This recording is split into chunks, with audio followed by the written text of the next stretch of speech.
with Beard. Welcome, podcast kitten. It's Cathy Cat.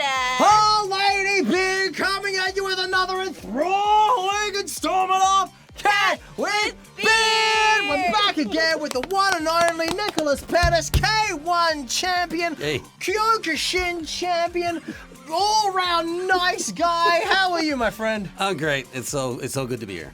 Good, mate. Like we finished talking last time, you just knocked out a tree. Yeah. Knocked out a tree. The tree Pretty much. fell over. Tree man. I was Best like so device. enticed by the story. awesome. Like I stopped talking. I just started listening. I love it. You was knocked out a good. tree man. Excellent. So you got that tree man, but you also have done a lot of media appearances. You said you got like so much attention. So what else did you do? What else has happened then? Well, quite a lot, to be honest. What I didn't include in last time's episode was I told you I didn't wrap my hands because I said I was not going to be able to box this guy. I broke my hand. Awesome. Oh man. Awesome. That knuckle right there broke. Is that right? You still got the... Yeah. Your hands are like freaking... They're huge. Can I touch? Yeah. Like even on the inside and on the outside, your hands are like calloused and like super hard. That's from barbells and stuff. Can we just probably. hold the hands up just as a comparison? If you're on YouTube, you will see that my hand is like almost half the size. Kelly has Yeah. a delicate, delightful little hand, not used to the rigors of Kyokushin. Not at all. Cathy Cat has not punched a tree man No, recently. I've not punched any trees or tree men either. So you became quite the media sensation in Japan. Yeah. So I guess it really started after I beat Musashi. Because there were two TV stations airing K-1. So back in those days, just to get you also some clarification on it, Fuji TV was doing the World Series and Nitere was doing the National Series. That's Nippon Telebi, for those who don't know Nippon So Television. those two channels were featuring. They were featuring K-1. So and they were airing them on golden air times, from 9 to prime 11 time. kind of thing. Yeah, prime time stuff. So it was a big thing. Martial arts were a huge deal in Japan in that generation. Massive. There was Pride also, which Yes, was huge, which was massive. more MMA fights, and then there was K-1, which is the stand-up kickboxing fights. But being the Nitere champion, they felt that they wanted to promote me and help me, cool. because I'm their champion. Yeah.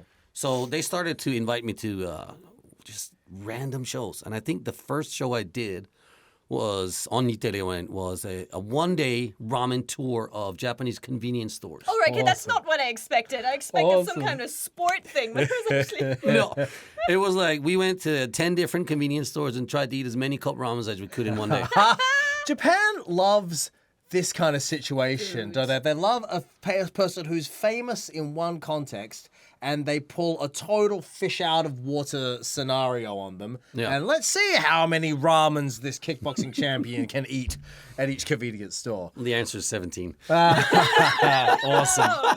Awesome. But no, I think it's a common thing in Japanese culture, really, because you've seen like really famous boxing champions like Gushken Yoko, for example, and they just pull him out and they have him do the absolute strangest things on TV, and it's hilarious. Yeah. It's always hilarious. Yeah. And so obviously, I learned very early on in the industry that not to be afraid of ridiculing yourself, not being afraid of having fun with who you are, and not taking yourself too serious. I think, I think that's important in life. I always wanted to somehow be an entertainer. I thought acting would be something I had a calling to, but I just got stuck in karate, and I just never got involved in it. And then now here I am on TV, and I'm getting different, opportunities. And it starts with something as simple as ramen, but then I think, I could take this to the next level. Yes, you could. I can go movies. Oh. I could do like live stage acting. Like I could do anything with this. Awesome. And slowly over the next, since from 2001 to up until, I'd say 2013, 14, I think where I've been the most active in the industry, if you call it the industry, where I've done everything from what I just said. I hosted a radio show on FM Yokohama once. Awesome. Yeah. So radio shows, TV appearances, movies. I heard you've also been on Sasuke, which is like this program where like the strongest people come together and challenge each other on like a parkour. It's that show Ninja Warrior was adapted from Sasuke, wasn't it? Yeah. It was an American Ninja Warrior was adapted from Sasuke. Sasuke is really hard. Really hard. Yeah. I kid you not. I mean, I thought, I know I'm pretty strong and athletic, especially back then. And I was just like, yeah, okay. And they even, not sure we should say this, but I'll say it anyway. They, as a celebrity, they let you come in and practice it before. Oh, is that right? So it's an obstacle course. You have to run this very Huge difficult obstacle obstacle course. Yeah. I actually got interviewed recently on Sasuke Nerds. Oh, really? So there's a bunch of kids from America that are Sasuke nerds, and they're like, had an awesome. interview with them. Yeah, yeah, but you gotta like hold on to like a big thing and roll around, and you gotta crawl over, jump, and climb, and it's really really difficult. I never did well on that show. I was wondering because I've seen Sasuke before, where they actually have someone test all of these whether they're possible. Because I remember watching it once, and I'm like, that is just impossible, and it turned out impossible. That one area just seemed like no one ever passed it. Oh no, this is hilarious. True story. You're on the backset, right? Or not the backset, behind the scenes, right? Because we're there like a couple of days before the show was actually on. And they have these university students from Nittadai, which is whatever it's called in English. And they come in, they're the course testers. Oh, right. These kids are crushing it. Really? Absolutely crushing it. Really? They make it look easy. And then you look at it and go, okay, yeah, I can do that. And I say, no, I can't do that. Really? Yeah. All the obstacles, I saw them done. Or is that because they only do it in sections? Like, do they do the entire course, or do they just get sections? Because by the time you get towards the end, you're tired. No. I saw these kids go all the way through. What? Yeah. So these are university kids. They're like 19 years old or Yep. whatever. Yep. And are they... They're sports university kids. Right, okay, Okay. cool. But, all right, okay. So then, a kid like that, if they're going through sports university, then they're going on to become professional athletes, yeah? No. No. Very rarely. They become instructors or coaches, or they work in sports clubs, or they open up their own thing. Would these kids train for the Sasuke course, or were they just child prodigies? No, they're not trained for the Sasuke course. I don't think anyone is, except there's one guy, the Mr. Sasuke, they call him. He made his own course, didn't own he? course, yeah. So he could practice at home. It's amazing. Yeah, but Sasuke is ridiculous. It's like hold onto a barrel while the barrel like drops a bunch of times and don't let go, and then hang upside down. It's crazy. It's crazy. Rope between your feet. There's this wall one where you have to pull your hands and your feet on that one, and you got to kind of jump forward. I was like, I couldn't even stand on it. It's like, so you want to try the wall? I was like, how do you do it? And then these kids come out and they're like jumping through. And I was like, oh yeah, I can do that. It's like, nope. Really? Yeah. Wow. It's like Takeshi's Castle on super hard mode in a way, like with all the different things you got to do. I almost had to do Sasuke. Yeah? And there was, at the last minute, there was a schedule change. And I was so relieved because I knew I'd embarrass myself so much. No, I knew that like would've the first thing is run and jump over a big puddle. And I was Yeah. like, I won't even make the puddle. So I was very happy I didn't have to do it. Really That one was easy though. The first one was easy. It was the barrel that I had to hold on. Actually, not so much the barrel. I think the hardest one where most people fail is the trampoline, where you have to jump from a trampoline and then catch onto this big fishnet kind of looking thing. Yes. Because people can most of them can get close enough to catch it, but then that momentum is just nuts. There's no way you can hold on to it unless you're actually really grabbing onto that thing. Right, I see. And most people don't know how to jump a trampoline properly. Yeah, I see. The same people that actually, the same people that did that show, they did this other show, and I forget the name of it, where. So Shane Kosugi and I, we were hired to be the bad guys. Oh, wicked. So you had this massive obstacle course, same thing, over water, built, and then the contestants were just normal people. They had like 100 of them, and they would come in waves, 2, 3, 4, 5, or whatever. And our job was to like get him, like catch him, right? Oh, really? You had to chase him and catch him? Oh, Stop them from continuing their race. So there's like, and they were quick. I was like, whoa, they're all over the place. And me and Shane were just running around. And eventually we were like, okay, look, they're too fast. What do we do? It's like, well, if you see one, just jump him into the water. So we started doing these diving bombs where we were catching him on their legs and stuff, and then just pulling him in the water. Oh, wow. The producers loved it. It was great for slow motion. Wow, I can imagine. So, you've also appeared in movies and stage dramas like Gendai Kyogen V? What is Oh my that? God, yeah. V is 5. No, 5. Gendai Kyogen 5, For 5, yeah. Episode 5. So they do it once a year. Gendai Kyogen is Nomura Manzo sensei. That him and his buddy Uchan Nanchan Uchan. Who are these people? They're famous Japanese people. One of them is a classical trained Kyogen master. Okay. What's Kyogen? Kyogen is like the ancient comedy art form of Japan. Okay. Okay. Where you don't have any props. You only have a stage, and you're only allowed to move in certain ways. You're wearing the long stuff, and you're talking, and it's very animated, but you're very also like you can't. It's got more than 300 years of history but it's comedy. Okay. All right, I thought it was a martial arts then. Gendai Kyogen V! Sorry. It does sound that way, doesn't it? It certainly sounds that way. All right, so what did you do in that? So what they did was they took a spin off it and did it to Gendai, which means like modern. Right. So they do modern, and then that's when they're pulling people in like me who are not classically trained since they're babies to get into this Kyogen. And that was, Manzo Sensei he was happy to do it because he thought it was fun. Because he's been doing it since he was a kid, purebred into it. And so he's just doing fun stuff. And so we would go to his house where he's got his own stage in his house, and we would practice. And it was a big show. Yeah, there was a lot of actors and actresses on that show, and it was just like the worst thing I've ever done in my life. I'll be honest. The people were fantastic. I learned so much. I also learned that, well, not also, but I learned that live stage acting is so different from when you have a camera with rehearsals and lighting and let's retake that one, or we didn't get it, or whatever it is. But when you're live, it's live. Sure are. And It happened. It happened in front of an audience. Oh, man. And it's all in Japanese. And so I speak, fluent Japanese. I can also read a little bit, not as much as I would like to, but the process it takes for me to actually learn Japanese lines is that I'll see it in Japanese written, and I'm like, okay, translate that into to alphabets. Yeah. And because I know how to pronounce it if it's written as an alphabet. Romaji, yeah. Yeah, Romaji. Yeah. And then I'm like, okay, and that's when it starts, right? So I go through that process, and then I write it all down, and I practice it, and I practice it, and I practice it like nothing else. And it's very hard. And then every week I go to set and go on to practice training, and they keep changing things. Yes, they do. No. Yes. And then you have to do that I'm all well again. familiar with this experience. Yeah. And I was like, look, I can't. We did 13 stage shows all over Japan.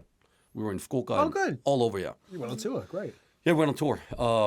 And they paid really well. I'm not complaining. They paid really well. It was really nice of them. I was very honored to work with these fantastic people. And every year they called me and asked me to come back. I just turned them down and said, I can't do it. I can't do it. It's too much.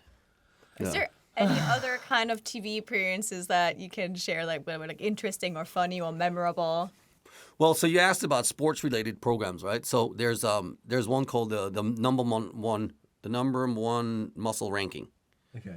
And so this is a show that used to be on. It was like a massive show. It was like a 10-hour on-air show or something on in the beginning of the New Year's holidays. Every year on Shogatsu in Japan, there's a couple of days where everything shut down. Yeah. They were just airing this show. And I've been on that a couple of times.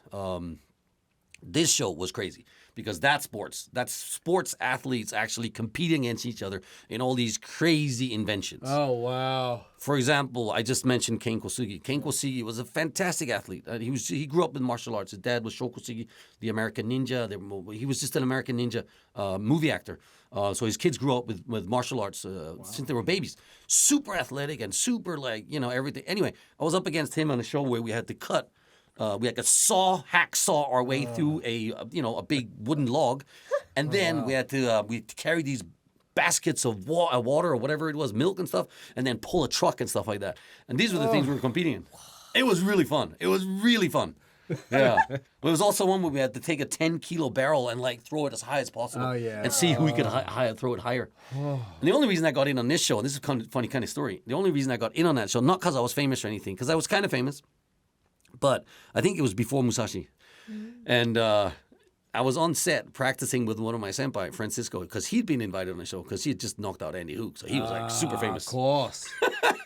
So, and then I'm on the set with him and we're practicing the day before, a couple of days before, whatever. Right? And then we were doing that flipping barrel thing, right? And he couldn't do it. And he's bigger and stronger than I am. And I was like, hey, can I try? And the producer goes, yeah, go give it a shot. So I flip it over and say, raise it up. I flip it over that. Raise it up. So he kept raising it up. I think it's somewhere around 6 meter 30 or 40 centimeters, where it's like, okay, now that's competitive level of anyone who's ever done it on that show. Oh, wow. So he's like, what else can you do? Awesome. And then he's like, I could do it all.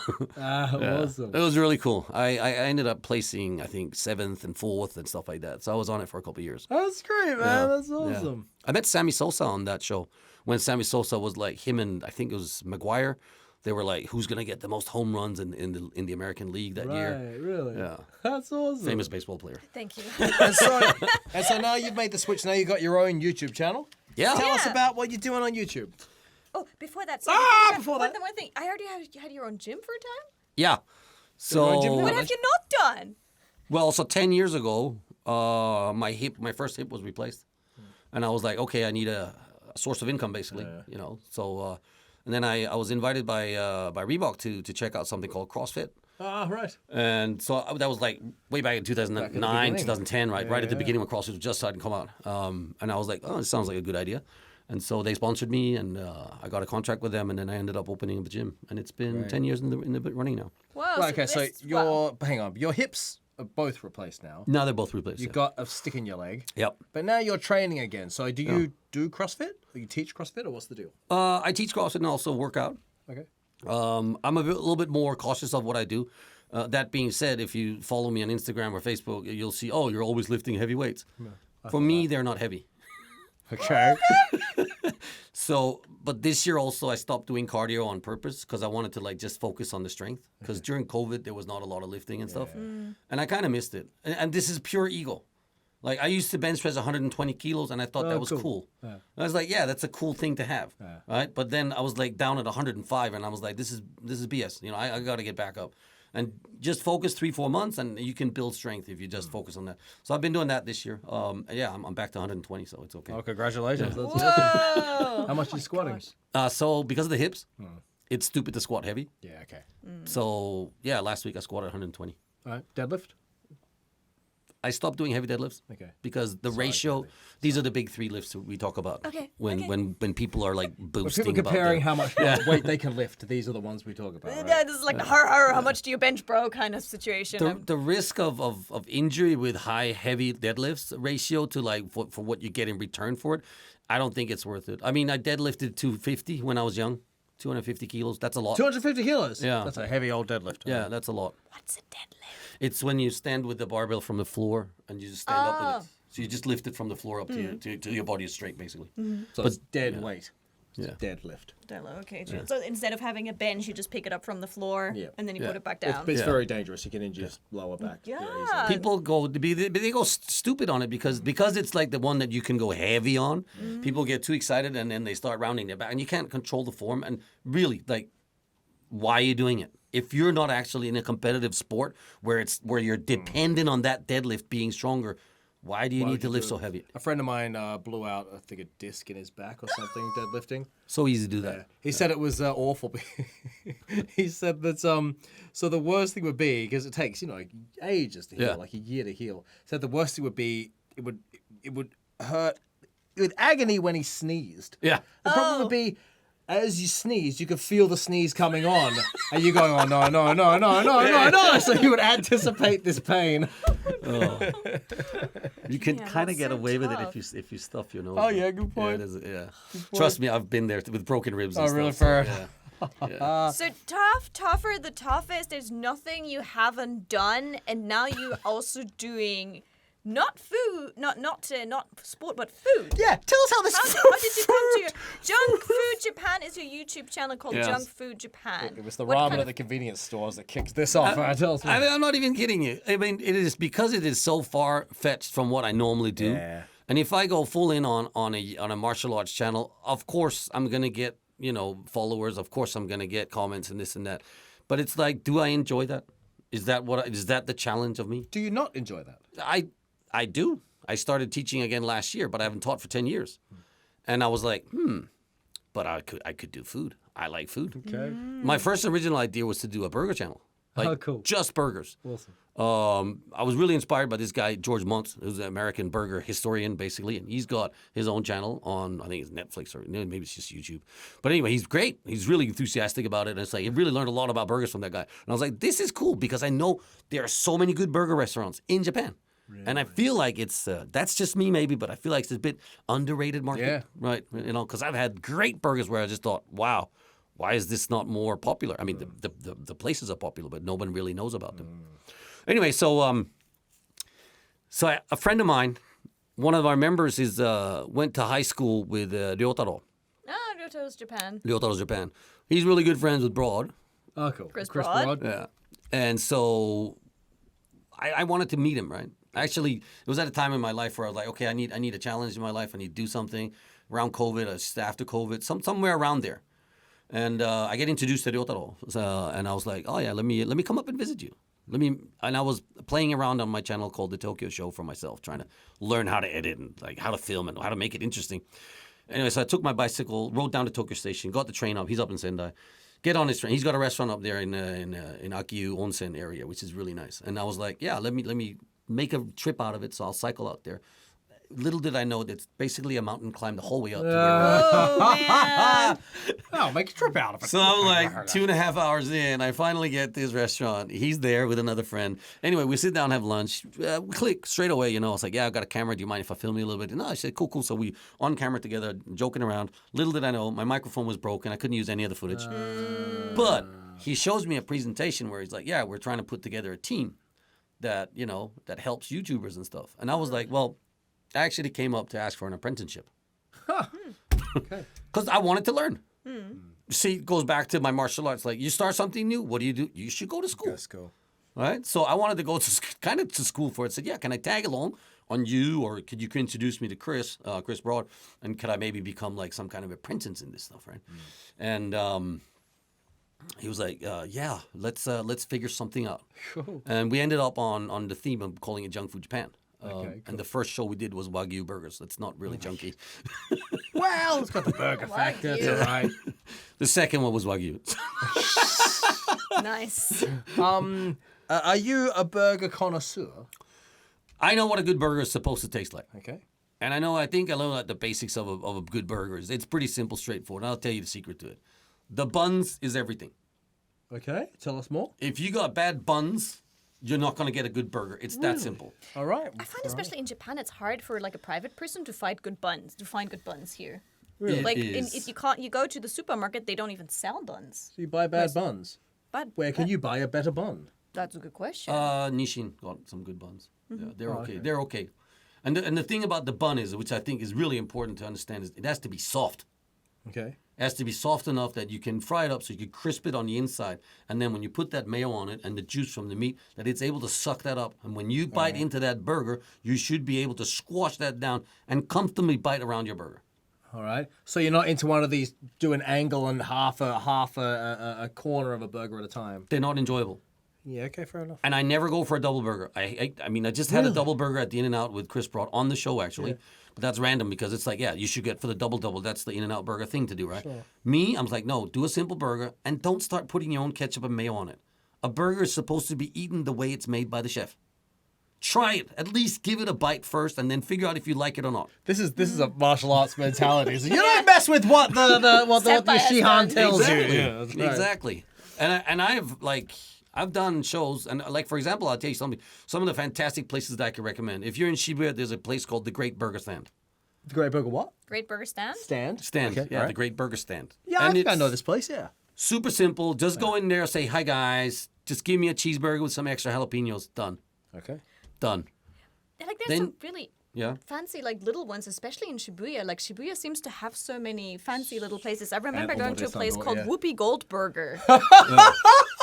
Whoopi Goldburger! And all the burgers had some kind of movie, film names kind of thing. It's interesting. just a random place. I'm not sure if that place still exists, but Whoopi Goldburger! I feel like JunkFoodJapan needs to investigate this. not sure if it still exists, but I just remember the names and the titles were really funny. It was like on a back cute. alley in Shibuya. I feel your accent has changed since you started talking about burgers. Oh, really? Suddenly you're doing, I don't know what accent this is, but suddenly you're doing this Oh, kind of it's a gangster good kind of food. Italiano kind of, the burger, gotta soak up the meat, the burger.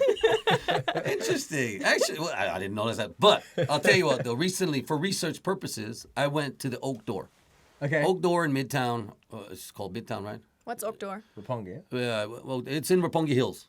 Inside. It's a really high-end, like, 10, 15,000 yen per steak kind of place. Ooh. It's a real steak place. real like, thing. Real fancy. You go there and you get a steak, you're in good hands. But they got a lunch burger set for 4,000 yen. Okay. And it's fantastic value for your money. You $40. Get, yeah, you get your soup. Okay. You get your salad, which is great, and you get the actual burger with the fries, and then you also get a dessert. So for $40 in a really, really fancy restaurant, in a I said Nick, started to speak Japanese there. In a meat restaurant, right? Yeah. Which is famous for their great steaks. So you would expect this burger to be fantastic, phenomenal, right? And it's one of those burgers where they've got the bun ratio wrong. Oh. So I'm like thinking, I was really excited to come here because my friend was like hyping me up. I was like, yeah, we're going to go get a great burger. Well, I'll take you to outdoor. We'll talk about this. And I was just like, Oh, dear. I can make a better burger than this. Oh, my Lord. I'm surprised you didn't Yeah. axe kick that burger to the next Exactly. You're dimension. going to become the Gordon Ramsay of burgers now. Well, not just burgers, but yeah. And see, the thing is, I also I've been spending my whole life in gyms. I spent my first 10 years in gyms doing karate. Then I did another 10 years of kickboxing. Then I did another 10 years of CrossFit. So now we're talking gym rat for my whole life, right? So something like junk food is like, okay, well, what is there actually out there? Because I don't go out. And if I'm not going out and eating or challenging myself to do something, I'll just go home and cook my own food. Okay, fair enough. It's super simple stuff. For me, it's just fuel. I need protein and carbs, and that's it. That's one of the things I was curious about because of the hard training. You probably had to also like limit yourself on certain types of foods that you're allowed to have and such. So has your relationship with food maybe changed due to your training as well? Absolutely. Yeah, mine too. Yeah. Big time. Absolutely. Because you don't think of it as entertainment anymore. You think of it in terms of fueling your activities. Yeah. Pretty much, yeah. You feel different about it. So, because in my head, burgers and workout does not go together. Like, it's like, no, you're not allowed to have a burger. You shall shun the burger. It can do because there's particular macronutrients in there which can be useful, particularly after you've lifted heavy weights and things like that. If you're actually getting a good burger, you're not far off. I would say just eat one of the buns. Normally, I don't like to eat both buns anyway, unless it's a great burger. And that's why I like the Great Burger Stand. That's a go-to place for me for a burger. There are a couple other places I could recommend, but we don't have time for them. We should check out your YouTube channel for that. Yeah, Yeah, should. for sure. What's the name of that YouTube channel? JunkFoodJapan. There we are, right there. Hey! There's one thing I want to say here right now. What has really amazed me in these two videos that podcasts we've done with you now is that you are not ashamed to start from zero. Like that humbleness of saying, okay, you were great when you first started training. You came to Japan. You started from zero. Yeah. And then again, you went to kickboxing. You started again from zero. And then with YouTubing, in a way, you started from zero. You as a K-1 champion, went to Kyoto and said, I would be an apprentice.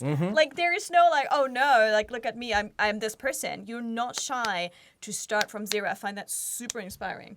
Thank you. Like, I think that's something that we can all, like, learn a little bit I would about agree as with that, well. yeah. So if you think you're somewhere, don't be afraid to start from zero. No, not at all. Not at all. I think it's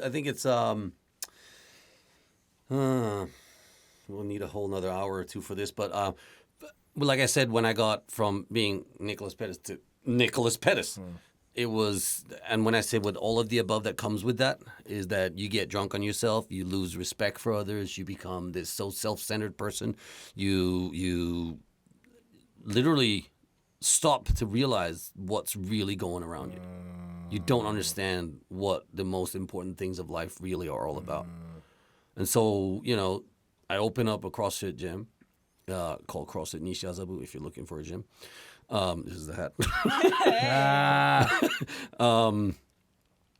And there I am standing on the floor teaching. To be honest, at the time, it was foreign to me.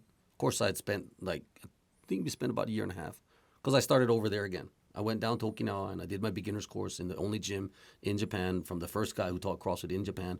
So I'm down there learning and spending time on understanding what the community is about, understanding how the lifting is all about. I've done a lot of lifting, but never what we do in CrossFit is Olympic lifting. And so I hadn't been doing a lot of that. So I needed to learn these things. And so I started over again. And I'm happy to do that. But what really came to me as a surprise was the first time that, someone who didn't know who I was just joined and says, hey, can you give me a bottle of water?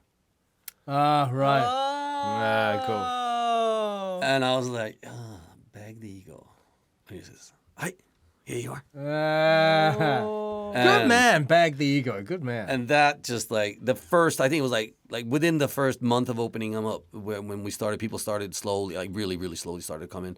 But they didn't come because they knew me. They didn't come because they randomly walked across, past on the street and saw there was a new gym. And they'd come in and check it out. And people would, I was very charming in selling. I was very good at sales. So, so I would sell them a membership basically.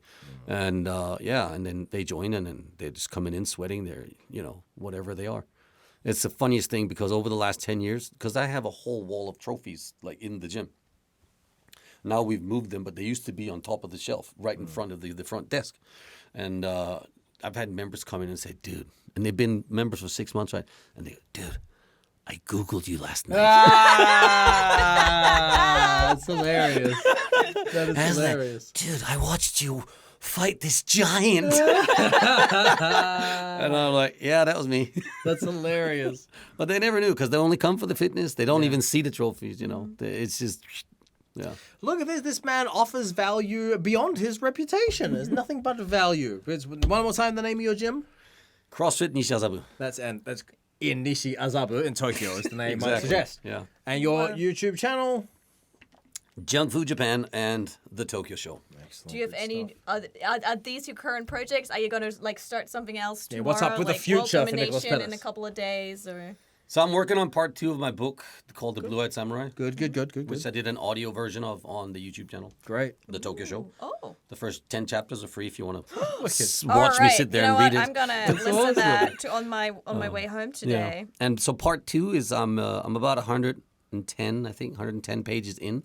Cool. So that's like about 1/3 of that book done. And then I'm going to start traveling a little bit more and doing and teaching martial arts again. Cool. Good man, really. Yeah. That's fantastic. I should come down to your gym and do some training. Absolutely. I would love to. Yeah. We also do Spartan races and stuff. Spartan races? Yeah, actually, I mean, no kidding. We're going to do one in April. No, May. The next one in May if you're interested. I'm not. You enjoy that by yourself, my friend. I'm staying I'm well just away from looking your at the Spartan camera race. going, what? Someone help me. What are You wanna Spartan explain races? what a Spartan race is? It's the world's hardest obstacle course race. Oh, dear. Cathy Cat, you should do it. You can You totally should do do it. it in this head thing. In this head thing, world's hardest obstacle course. Go on. If I'm allowed to like go there with a little shopping bag and maybe a Pikachu jacket go or on, something. be awesome. That's a good idea. There's one guy that dresses up as Pikachu every time. Does he really? Oh my gosh. All right. Yeah. Spartan race sounds If you so actually, hard. we did. My wife and I, we did one with Chris Broad on cool, his really? channel recently, last year, and it's up on his channel if you want to check it out. Then you could see what all the obstacles are. And why it's a bit hard. That one was on a ski slope, and I don't recommend that one. Gosh. I said ski. We're going up a diamond ski slope. That's where it starts. You literally start walking up 3-4 kilometers up the mountain. It took me 3 hours to get up to the top. And then there are 22 even walk obstacles you have to do. Can't even walk stairs. Well, I think I'll just be watching it on YouTube. They're not joking when they're telling you it's the hardest obstacle course in the world. That sounds very challenging. Hey, anyone who wants to come to Japan and get involved with the next Spartan race, please. Oh. Should we wrap this bad boy up? All right. It's been amazing, Nicholas Yeah. Pettas. Thank you so much for coming you in, so man. much. So much fun. I only have actually one other request I was hoping I could throw in there. Just the last one. Before you wrap it up. I want you guys to come on Junk Food Japan. Oh, yes, sure. Here we Yeah, go. Oh my gosh, Here yes, we we got go. invited. Of course, yes. All right, Open invitation. Let's figure that out. Let's figure do it out. it. We'll Let's figure do it out. it. All right. Thank you very much. Everyone stay tuned to Junk Food Japan for Cat with Beard appearance. It's going to be amazing. Yeah. Thank you, sir. Let's Thank you do for it. the invitation. Yeah, absolutely. We'll bring our Figure it best out. outfits. Hell yeah. That should be fun. Yeah. Yeah, let's do it. Yeah. I love it. Nicholas Pettas, thank you so much for Thank you coming very in. much. At Nicholas Pettas, Junk Food Japan, the Tokyo guys. The Choker Show. Tokyo Show, Yeah. sorry. Cathy Cat, Internet. Cathy Cat Underbar TV and Ladybeard. Ladybeard, at Ladybeard _Japan, and my group at Babybeard _Japan. Nicholas Pettas, thank you so much for coming in, my friend. Thank you very much. you so It's been And an we honor. shall see you next you very time, much. ladies and gentlemen, and other friends on Cat with Beard. Beard. Bye-bye. Us. Us.